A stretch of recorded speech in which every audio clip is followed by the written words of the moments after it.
আসসালামু আলাইকুম। রমাদান কারিম। আজকে কাতারে 9 রোজা।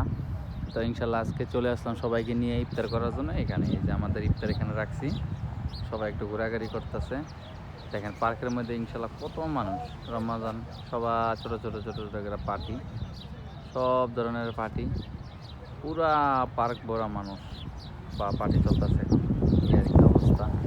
তো এইখান দিয়া সাগরের পাড়ে দারুণ একটা ভিউ। গত বছরও আমি এই জায়গায় একটা ভিডিও দিছিলাম।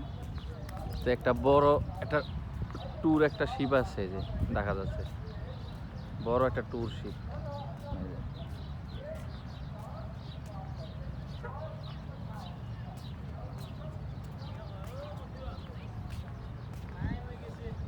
সমস্যা নাই, হুনিয়া বমু হুনি বমু।